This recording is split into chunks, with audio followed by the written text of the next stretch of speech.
Yes. Great. Thank you so much. Hi, everyone. I'm Elaine Provenzano. I'm the Children's Adult Reference Librarian at the Tuckahoe Library. And I'm so glad that you could join us today. This is a program that I did back in 2018, and it is one that's very close to me. Little Women is one of my favorite stories. I'm going to share with you this wonderful story about Christmas, the story of familial love and loyalty, and it still rings true and exemplifies the sustaining power of family. So it's actually 153 years ago that this story began. So today we are celebrating Little Women. 2018 marked the 150th anniversary, or the sesquicentennial, of this great work by Louisa May Alcott. Now, how many of you have read the book, or has anyone seen the movie? Now, I can't see everybody. Let me see if I can put gallery. Hold on a second here.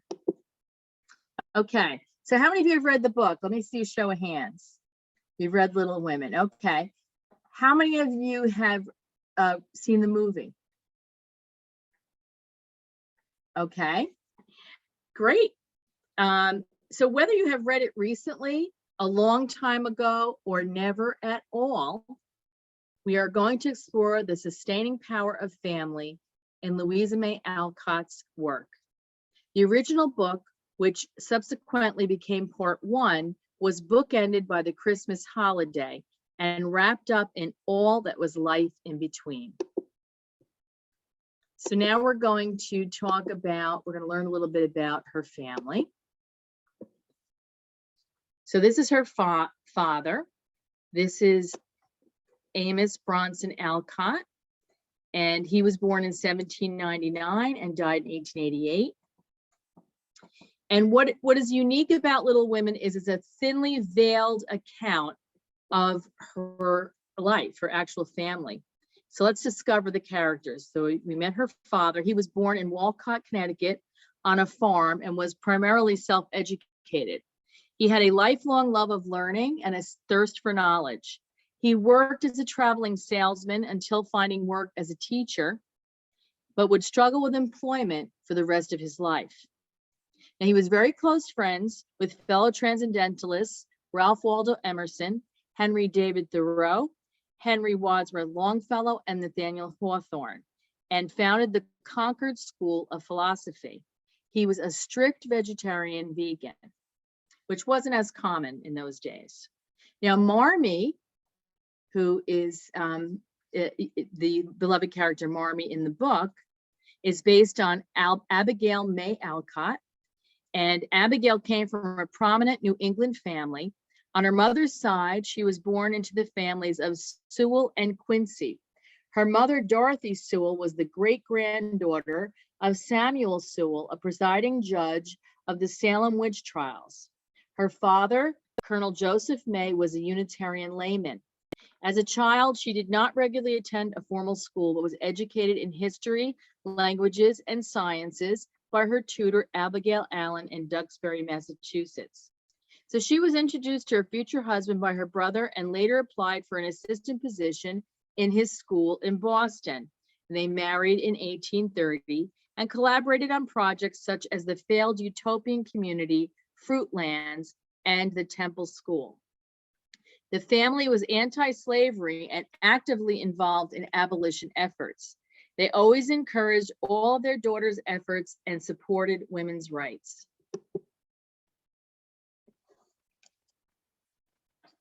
Now, Meg is based on Anna Alcott, the eldest sister, who was an actress and whose real-life courtship and marriage to John Pratt was portrayed in Meg's relationship to John Brooke. They had 2 sons.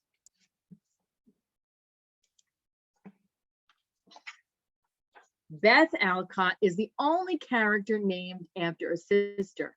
Beth was beloved by her sister Louisa, and like the fictional Beth, she was severely weakened after contracting scarlet fever from a neighbor's sick child, and she died on March 14th, 1858 at age 22.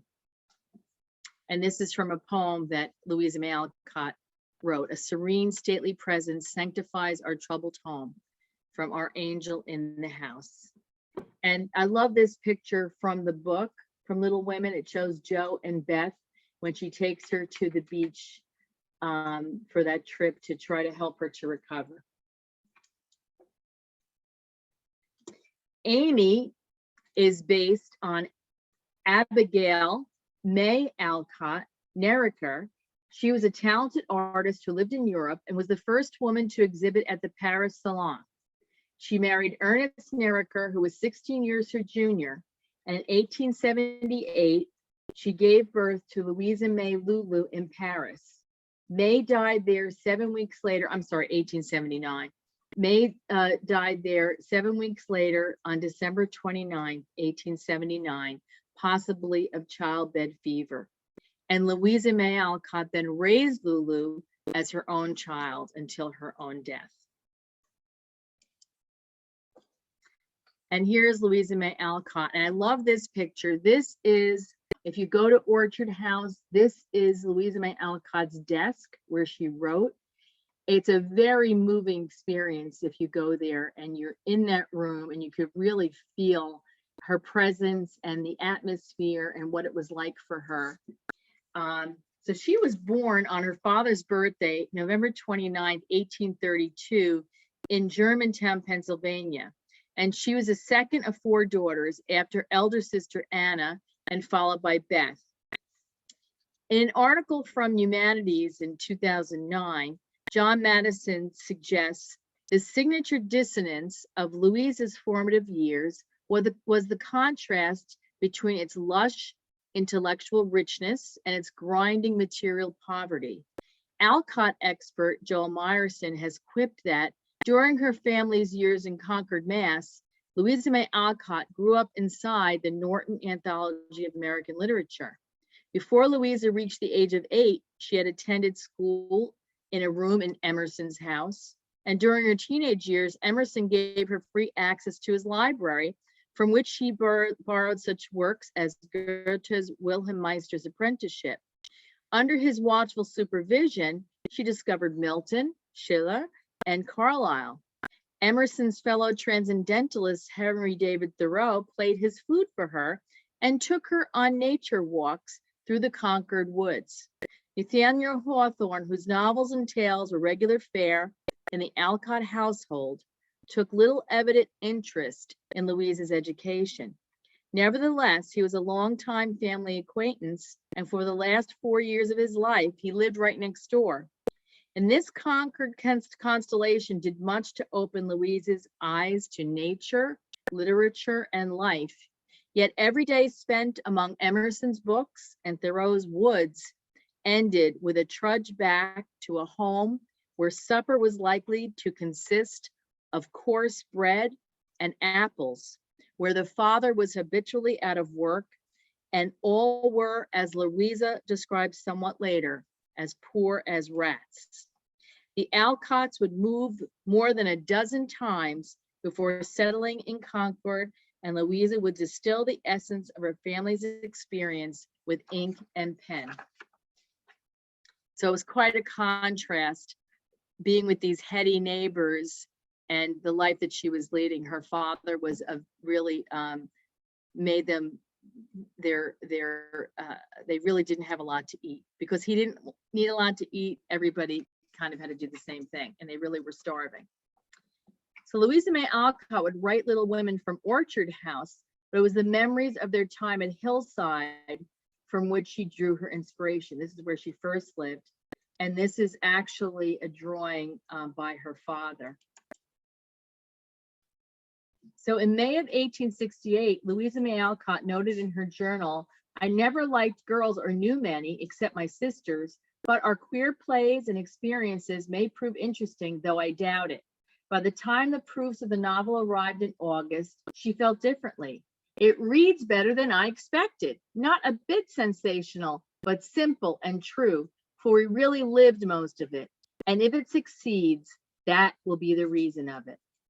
Thomas Niles, Louisa's editor at Roberts Brothers, found the first dozen chapters of Little Woman dull and then he showed them to his niece, who laughed over them until she cried. Niles revised his earlier judgment. He had been reading with the eye of a literary editor and not the sensibilities of an adolescent girl. And I love this image of Jo in the vortex. Her scribbling suit consisted of a black woolen pinafore on which she could wipe her pen at will, and a cap of the same material adorned with a cheerful red bow into which she bundled her hair when the decks were cleared for action. This cap was a beacon to the inquiring eyes of her family, who during these periods kept their distance, merely popping in their heads semi-occasionally to ask with interest, "Does genius burn, Jo?" They did not always venture even to ask this question, but took an observation of the cap and judged accordingly. So this artist could be temperamental, and the family knew when to stay away if she was in the throes of her creation.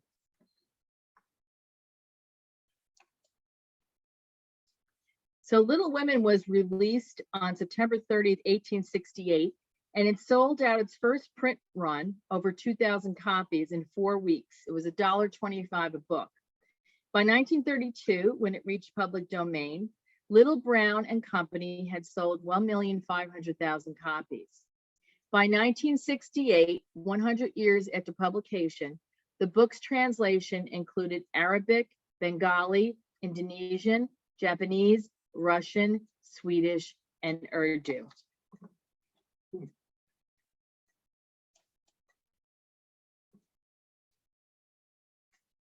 Now, this is one of the first passages of the book. Christmas won't be Christmas without any presents. So if you'll bear with me, I am just going to read a page out of the book so you can get the Christmas essence here. After the first grumblings at the beginning of Little Women, Marmee begins to impart her lessons of familial love. Cherishing a letter from father who was fighting in the Civil War, serving a neighbor as charity in action. Here is the excerpt entitled Merry Christmas. Jo was the first to wake in the gray dawn of Christmas morning. No stockings hung at the fireplace, and for a moment she felt as much disappointed as she did long ago when her little sock fell down because it was crammed so full of goodies. Then she remembered her mother's promise, and slipping her hand under her pillow, drew out a little crimson-covered book. She knew it very well, for it was that beautiful old story of the best life ever lived, and Jo felt that it was a true guidebook for any pilgrim going on a long journey. She woke Meg with a Merry Christmas and bade her see what was under her pillow. A green-covered book appeared with the same picture inside and a few words written by their mother. And it was Pilgrim's Progress was the book. Presently, Beth and Amy woke to rummage and find their little books also, one dove-colored, the other blue, and all sat looking at and talking about them while the east grew rosy with the coming day. "Where is Mother?" asked Meg, as she and Jo ran down to thank her for their gifts half an hour later. "Goodness only knows, some poor creature came in a begging, and your ma went straight off to see what was needed. There was never such a woman for giving away victuals and drink. Clothes and a firing," replied Hannah, who had lived with the family since Meg was born and was considered by them all more as a friend than a servant. "Merry Christmas, Marmee, many of them. Thank you for our books. We read some and mean to every day," they all cried in chorus. "Merry Christmas, little daughters. I'm glad you began at once and hope you will keep on. But I want to say one word before we sit down. Not far away from here lies a poor woman with a little newborn baby. 6 children are huddled into one bed to keep from freezing, for they have no fire. There is nothing to eat over there, and the oldest boy came to tell me they were suffering hunger and cold. My girls, will you give them your breakfast as a Christmas present?" They were all unusually hungry, having waited nearly an hour, and for a minute no one spoke. Only a minute, for Jo exclaimed impetuously, "I'm so glad you came before we began. May I go and help carry the things to the poor little children? Asked Beth eagerly. I shall take the cream and the muffins, added Amy, heroically giving up the article she most liked. Meg was already covering the buckwheats and piling the bread into one big plate. I thought you'd do it, said Mrs. March, smiling as if satisfied. You shall all go and help me, and when we come back, we will have bread and milk for breakfast and make it up at dinner time. They were soon ready, and the procession set out. Fortunately, it was early, and they went through back streets, so few people saw them, and no one laughed at the queer party. A poor, bare, miserable room it was, with broken windows, no fire, ragged bedclothes, a sick mother, wailing baby, and a group of pale, hungry children cuddled under one quilt, trying to keep warm. How the big eyes stared and the blue lips smiled as the girls went in. Ach, mein Gott, it is good angels come to us, said the poor woman, crying for joy. Funny angels in hoods and mittens, said Joe, and set them to laughing. In a few minutes, it really did seem as if kind spirits had been at work there. Hannah, who had carried wood, made a fire and stopped up the broken panels with old hats and her own cloak, and Mrs. March gave the mother tea and gruel and comforted her with the promises of help, while she dressed the little baby as tenderly as if it had been her own. Das ist gut, die Enkelkinder, cried the poor things as they ate and warmed their purple hands at the comfortable blaze. The girls had never been called angel children before and thought it was very agreeable, especially Joe, who had been considered Sancho ever since she was born. And that was a happy breakfast, though they didn't get any of it. And when they went away, leaving comfort behind, I think there was not in all the city 4 merrier people than the hungry little girls who gave away their breakfast and contented themselves with bread and milk on Christmas morning. So I'm just going to stop. I think I skipped ahead. Hold on one second. So sorry.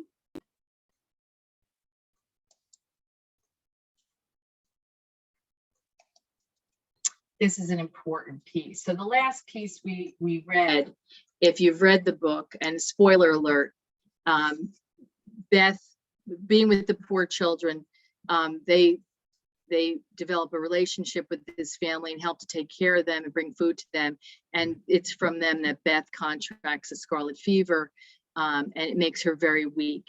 So she is very sick, and her father is away during the Civil War. And they're all, they know they're not going to have him there for Christmas. So again, I wanted to just read you a passage of Beth greeting her father. I think this is a beautiful illustration. Hannah felt in her bones it was going to be an unusually fine day. To begin with, Mr. March wrote that he should soon be with them. Then Beth felt uncommonly well that morning, and being dressed in her mother's gift, a soft crimson merino wrapper, was borne in high triumph to the window to behold the offering of Joe and Laurie. I'm so full of happiness that if father was only here, I couldn't hold one drop more, said Beth, quite sighing with contentment. Now and then in this workaday world, things do happen in the delightful storybook fashion, and what a comfort it is. Half an hour later, after everyone had said they were so happy they could only hold one drop more, the drop came. Laurie opened the parlor door and popped his head in very quietly. He might just as well have turned a somersault and uttered an Indian war whoop, for his face was so full of suppressed excitement and his voice so treacherously joyful that everyone jumped up, though he only said in a queer, breathless voice, "Here's another Christmas present for the March family."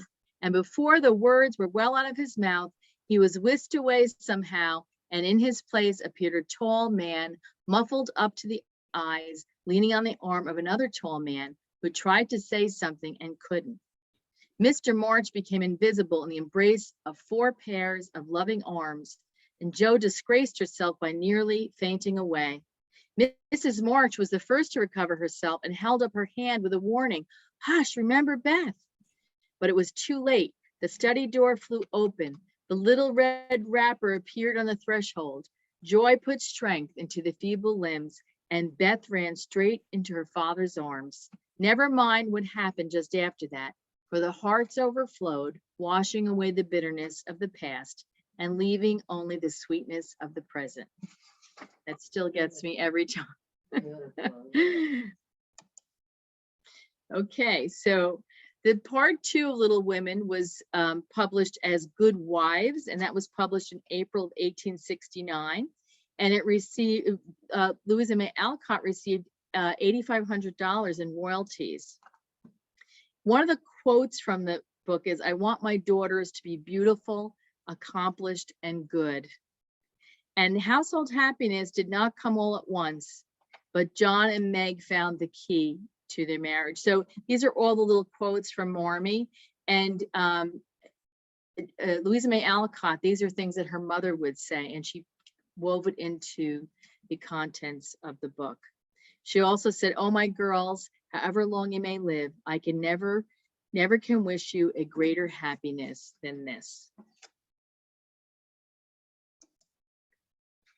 So I wanted to talk a little bit of some of the other works that Louisa May Alcott is known for. So she wrote Little Women. It was also called Meg, Jo, Beth, and Amy in 1868. And then part 2 is Good Wives. Little Men, Life at Plumfield with Jo's Boys. Jo's Boys and How They Turned Out, sequel. And then she wrote some novels. She wrote The Inheritance, Moods, The Mysterious Key and What It Opened, and Old Fashioned Girls. Will's Wonder Book, Story of Experience, Beginning Again, 8 Cousins, Rose and Bloom, Under the Lilacs, Jack and Jill, and Proverb Stories. So she also liked to write some mysteries too. And she liked Gothic. I have some books here. Also, we had them at the library. We have some of these books, and then we also have books about Louisa May Alcott. This is a great book. This is Marmee and Me, and this is by Eve LaPlante, who is a relative of the Alcotts. So we have lots of great stories about the Alcotts as well. And she also had a short story collection for children. I just wanted to mention that.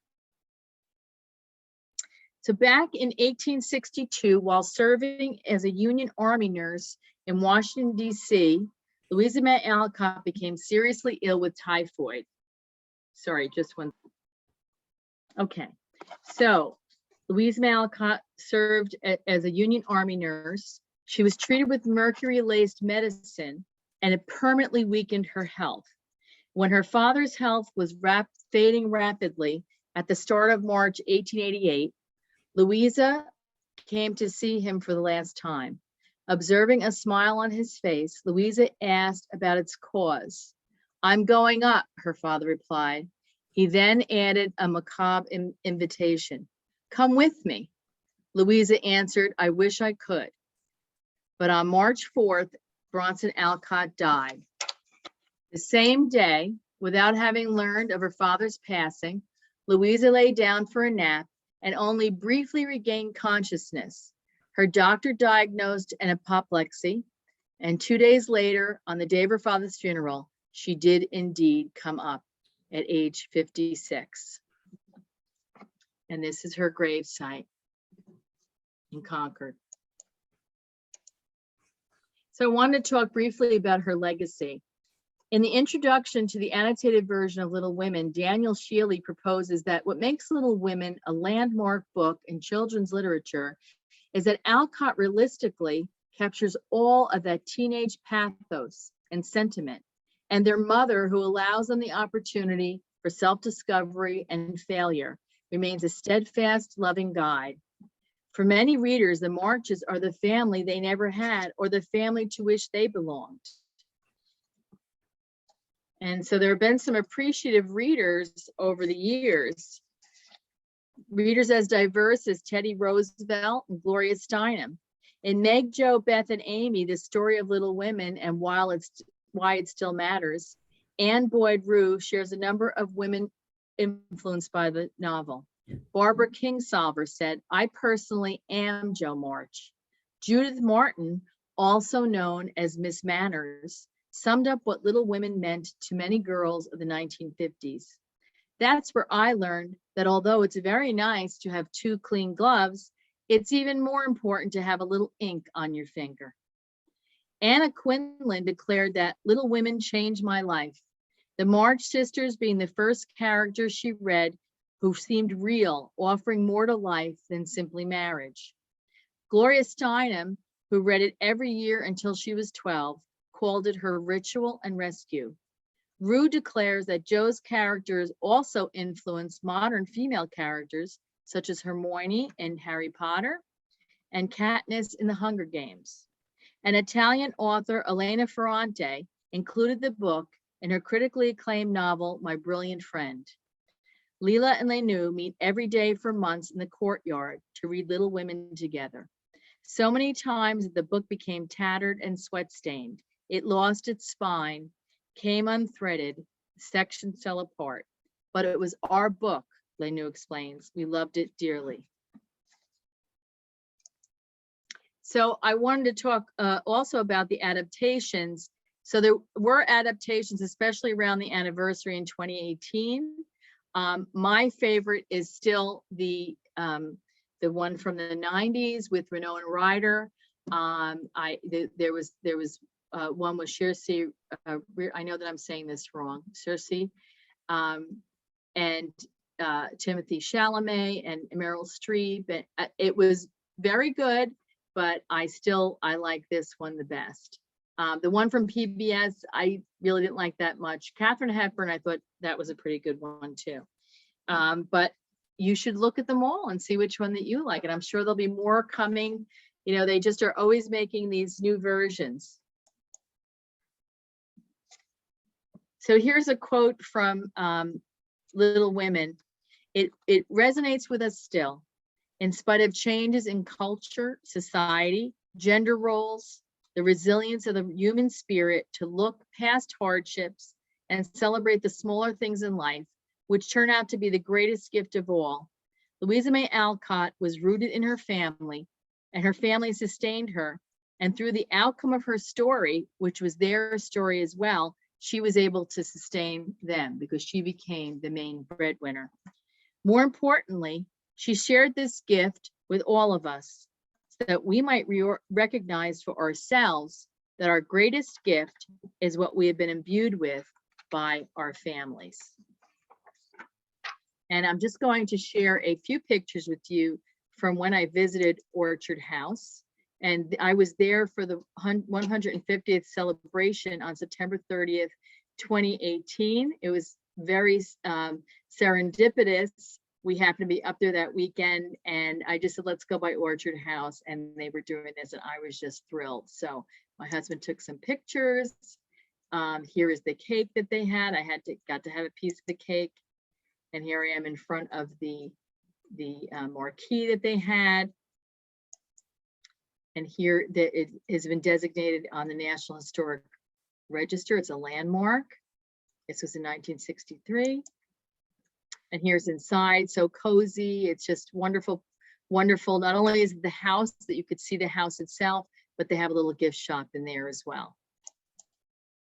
Here's the front door. Makes you want to go right inside. And here I am with my daughters back in 2016. When my daughter graduated from college, Erin in the middle there, she's on the call. And my older daughter is with the sunglasses on. We went to Prince Edward Island. And on the way up, we stopped at Orchard House because we love Little Women. And every year we have to watch the Winona Ryder version of the movie together. So that will be coming up very soon. And here's the references. I'm just going to, one other story.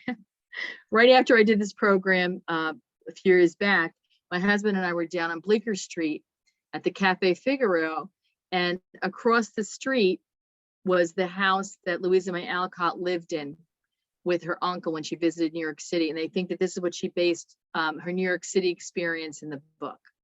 So that's just a little aside. So any questions or comments? Let me just stop sharing. And you tell me what you think, if you have a favorite movie or a favorite memory about Little Women. I used to read it to my daughter when she was younger, and now she's reading it to her daughter. Oh, isn't that nice? Yeah, Oh, that's great. Comes full circle. right.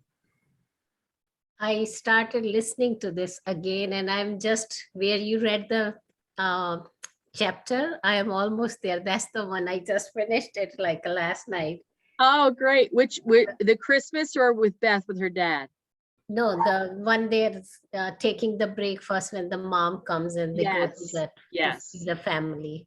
It's very moving the way she I writes know. it, because you Yeah. really feel their antsiness, they're hungry, and you know they want to eat. So but they give it up. And I think what's great about this story is her mother sets the tone. She really is a great teacher for them, and you really feel that in the story. Right. I think that's what mother probably want to teach the children too. Like, okay, you have to share what you have. There are people who are, less blessed than us or who don't have anything. So Yes, yes. very touching that scene was. But you That did a was great, very, very great nice job. presentation, Elaine. Great job. Oh, thank you. Thank you so much. Any other questions? You're doing I great. appreciated the background because I never knew all this about Louisa May Alcott. I had no idea. I was a prodigious reader when I was little, and I never went on to investigate this. So I really loved this. I'm so glad. And yeah, I think that all of us, we just knew a certain part about her. And there's been so much published, especially that book by, I think it's Anne Rue, that came out in 2018, has a lot of information. So give us a call at the library. We'd be happy to get you, some books about Louisa May Alcott if you're interested in learning more. It was, to me, the hardest thing about her life was reading about how her father really was very negligent, but she loved her father. And he was odd, and he really didn't take care of his family, and her mother really against all odds. She could not work. She worked around, she would get these small pieces of work, but women were not able to work in those times. So, and when you read these sources, you get some information about that. But it shows us that the love in spite of the imperfections that we have in our lives. She was able to look past that and create this beautiful story. And she made her father really in the book better than he really was in sometimes. But I know that he cared for them, but for whatever reason, he couldn't really provide for them well. So thank you. That was a great comment, Norma. Anybody else have any more comments before we break up? Thank you very much. Well, thank you so much.